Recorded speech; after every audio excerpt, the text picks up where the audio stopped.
Rhode Island, what was kind of the message these last 2 days of practice? Bounce back game. Obviously, we all know what happened at Rhode Island. We were very disappointed about it. It was a bad taste in our mouth about that. So we just try to come out there and have a bounce game. And I thought for the most part we did. They're a really good team. It was hard for us at the moment to play both defensively, offensively. They got some talent on their team, but I'm glad we got the win. So going into Thanksgiving break with a positive attitude, and so we keep going.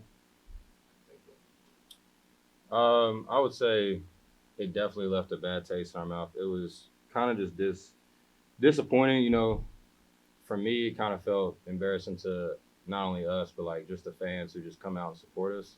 Um, Very disappointing for the people that have, given their lives to this college, and just representing the team like that was a disappointment. But come through, bounce back, like Ante said, and go into the break with a good taste in our mouths and come back and be ready to work and improve on some areas that we still need to improve on. Yeah, just for you guys, were you worried that you would just come out flat after last time, or come out over, just trying to do too much today, or was it kind of the perfect way to come out going up early in this game? I think we kept a pretty even keel. I think there's some moments in the game where we lose focus. We were up by 16. Could have easily pushed it to 20, 25 and kind of, put them out the game, and they'll just kind of give up, kind of like how the Rhode Island game went for us. And, I think for us, the mentality was just bounce back, fix the things that we worked on, and be sharp in our execution.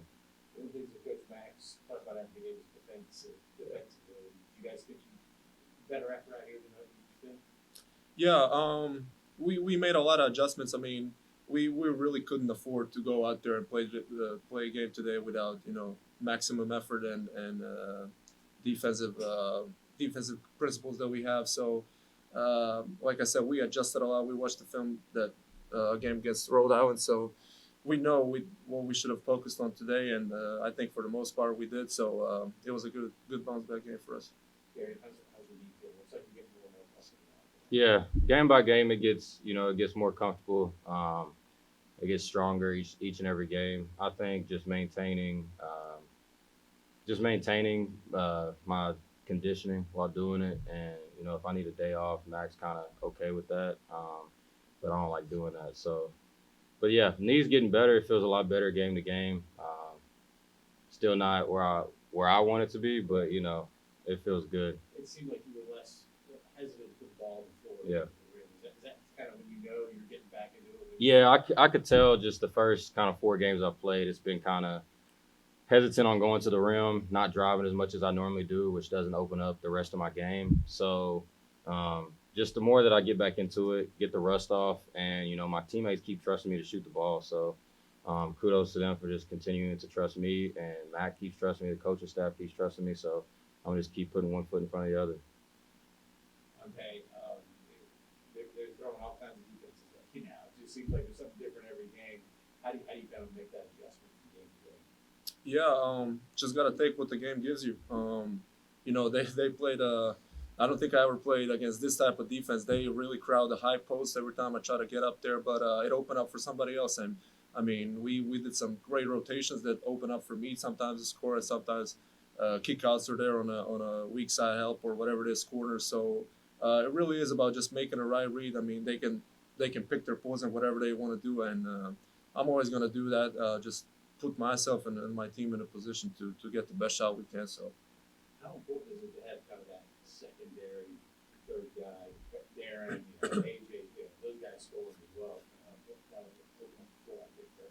Yeah, I mean, I trust him 100%, and it's important because in some games, I'm not going to score a lot, and really they got my back that they will. So it's all about finding them, getting them in a rhythm, and not only for one game, but for the rest of the season. I mean, we all need to be at the maximum of our capabilities when the February and March comes. And I mean, it takes some time for some guys to adjust and find their rhythm in the new system what they play. But I got their back, and so whatever it is, we're just gonna keep getting better every day.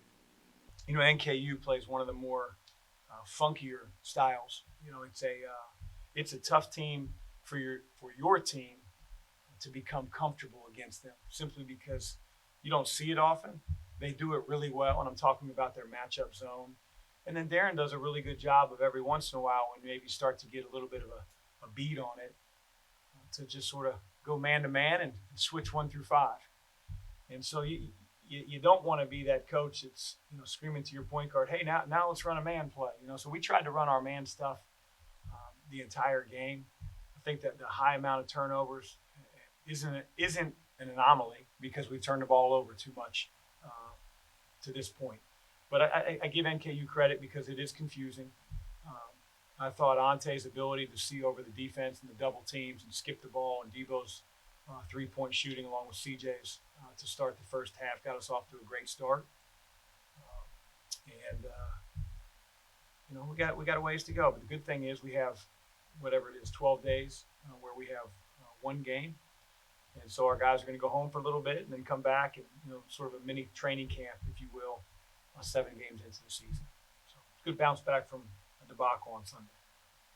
How important was the bounce back? I mean, were you worried about just their mentality coming into this? I think you're always worried as a coach. I thought,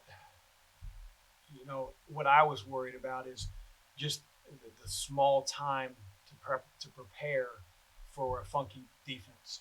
We come back from Rhode Island, we get in awfully late, and we have to turn the corner and turn the page, and prepare for a funky style. But I thought our guys were great in practice. I thought their energy was what it needed to be. But when you play a team that plays this type of style, and I look back at our first half against Rhode Island where we were 0 for 12 from 3 with a lot of good looks, and I think our first 3 tonight was off. I was just like, not this again, But fortunately, TD Arena is a little bit more comfortable for our guys. And again, Ante made some really good passes, and we knocked those shots down to sort of get the lid off the basket. Did you see the defensive intensity that you hope to see on that? At times, I think we lose too many players in transition, going from our offensive end of the floor back to defense. And as I told our team at halftime, that doesn't take any talent. It doesn't take any athleticism. It takes effort, and it takes the ability to communicate, while you're given that effort. And so that's been very frustrating, because we weren't playing the 80s Los Angeles Lakers. We were playing a team that doesn't really push it that hard. But we gave them some opportunities simply because we didn't match up well enough. So that area has to get fixed as we move forward. Getting a secondary guy, get Darian or whoever it is, how important is that kind of opens up for Ante? Because he's seeing all kinds of jump. He is. And, we have enough talented players offensively that you shouldn't be able to key in on any of our guys, whether it's Ante obviously has been, on a scoring tear. But, Debo's an all-conference type player. And, he's been hit or miss. I think he would tell you that same thing. Comes out against FAU like gangbusters and then, goes over the next couple games. But as he gets his legs under him and comfortable from rehab, transitioning into playing, he's going to be a big-time threat for us. I think CJ can control the game at the point guard position. And we need some other guys to step up with their consistency. And I think that will help us be a much more difficult team to defend. As you go into Thanksgiving, you get kind of time to relax, decompress for a little bit. When you look back at the first 7 games or whatever, are you pretty happy with the way things are going? I'm never happy. I think certainly people might be happy with results. I want to win every game, but I also want to improve. And we've got a good 10 days to really work some improvement in, to get in better shape, better condition, and have a better purpose on what we're doing on both ends of the floor. But our guys are eager. They listen. They try to apply. We just got a long way to go, in my opinion. We're going to get there. Is that just part of having so many new guys and the new system and all that? Just taking a while? I think so, because every guy's new. Ante and CJ are new to me. They're new to their teammates. They're not new to Charleston, but it's a different system. It's a different coach. It's different terminology, and we're trying to blend all that from all different places. So we're no different. There's a lot of teams that are doing that. So that's the thing I love about this break, so to speak, coming up for 10 days. You've got one opponent on Tuesday, and we come back from Thanksgiving break. Hopefully our guys can really improve in some areas we need to. Did you see the kind of